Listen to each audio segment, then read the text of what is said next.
Happy Memorial Day 2019, everybody. Well, this is how my car looked most of the winter. I didn't make the progress that I needed to, but here are a few of the things that we managed to get done since the last video. So, one of the things that I'm doing is cleaning everything. Anything that can go in the dishwasher that is dishwasher safe, I'm doing that. Blasting air out from under the dash, but most of all, every component is getting a thorough bath. And right now I'm doing the seat belts. So, not doing, these operators are not hitting the water. Only the belt is, and you know, this area up here doesn't really matter. But the meat of the cord, the meat of the belt is actually...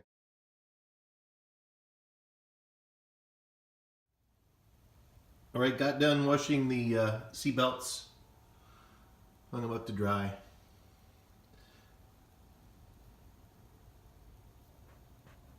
Use clamps to hold them in place. All right, here are the various bolts that came out of the car as I was disassembling it. These are a lot of the seatbelt bolts. This is what I do to them. I try to get them polished up, and also here's a seatbelt bracket that I polished up.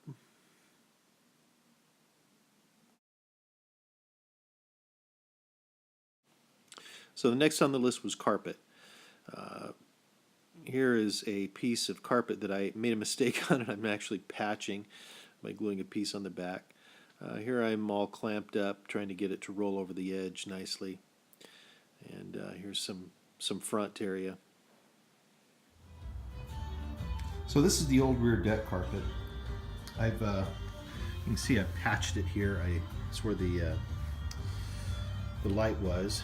I'm going to go ahead and actually mount this to the ceiling under the rear deck.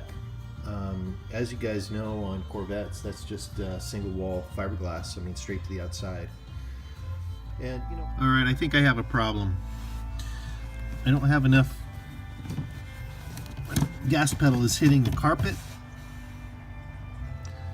and this is so narrow now that my foot actually doesn't quite fit between the brake pedal and the wall. I'm not sure what to do about this. So the solution was actually fairly simple. Apparently this problem is not unique to me, as several other people have experienced it.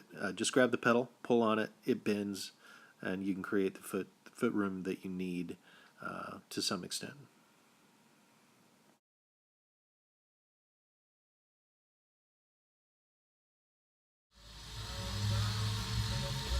Alright, so today's project is to replace the 3-door panel. I just have to change out the hardware, no big deal.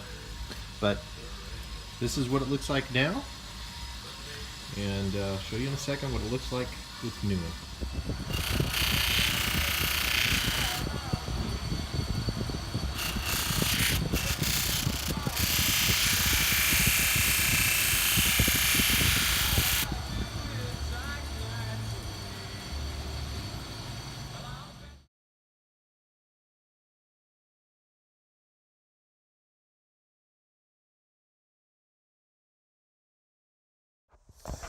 Well, so as part of the process to restore the dash and console, I was going to actually replace the heater and air conditioning control switch, and I found out that on a 76, the version that is without air conditioning is no longer available. And I tried Eckler's, Corvette America, Zip Corvette. So I was really left with no other choice but to actually restore it. And so I just figured out a way to finally get it completely disassembled. I thought there was a shaft that went through this completely, when in fact there is not. It actually just abuts up on these wheels. So I just got the lens polished out as best I could. I found, I used a variety of things. I ended up using Flitz on it. It looks like the back of it is actually just a sticker applied to the plastic. It's a little faded, so what I was hoping to get away from, but we'll live with that. That's not bad. This is going to be the challenge though. So this top plate, I stripped it, and now it is a matter of masking off the chrome ridges and painting it. So that's going to be a little bit of a challenge. I did get the gauge cluster done.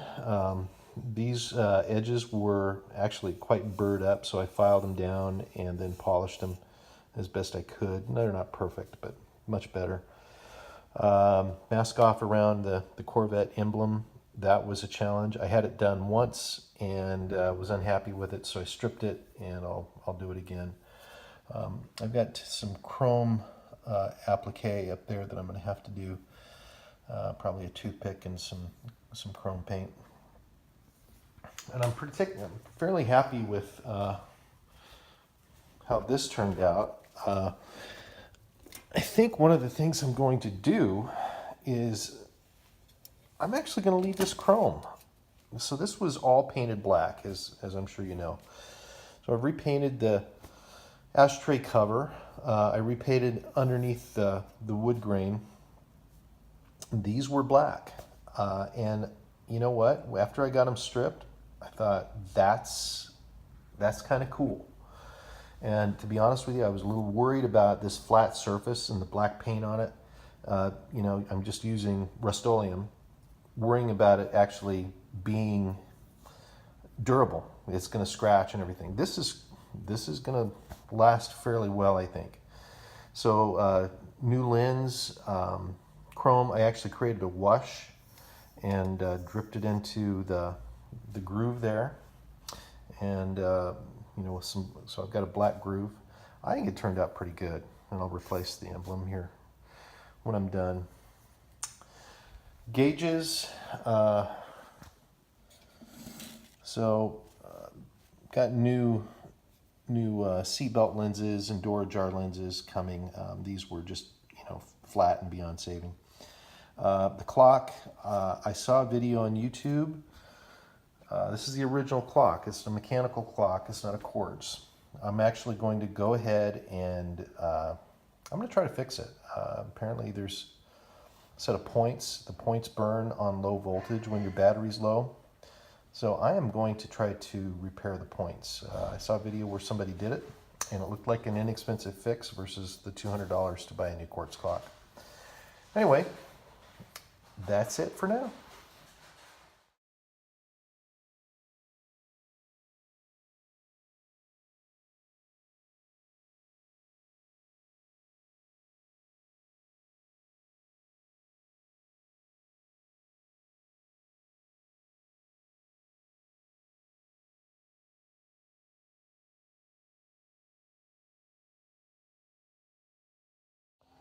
All right, here's my masking job. I got the plate all masked off. I don't know. I'm a little worried it's not going to be up to my standards. That's way too fine a detail. But we'll see if it works.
So my plan to rebuild the clock is not going as I expected.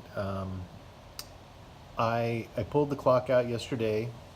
It worked, with the exception that it just wouldn't keep ticking very long, which told me that it was just basically dirty and need lubricated. So today, and the electronic actuator, the points seem to be working just fine. So I didn't have a problem there. So today I took some CRC cleaner, leaves no residue for electrical components, and I cleaned it. And then I took my air hose with very low pressure, but just enough to create a little bit of a whiff. And I don't know what I've done, but the escapement, it's not working. The escapement is jammed, and I think this is just more than I want to bite off. So I'll put this in a box and order a replacement component. Bummer. 200 bucks. All right, so the next thing on the list is to clean up the wiring. This is just a mess. Someone who installed the stereo years ago just really did a job on it, so I'll clean that up. And I do have some courtesy lights that are not working. Some are, some are not. So I've got to track that down. But that is next on the list before I can button up the console and the dash. That will be on the next video. Thanks a lot for watching. Bye-bye.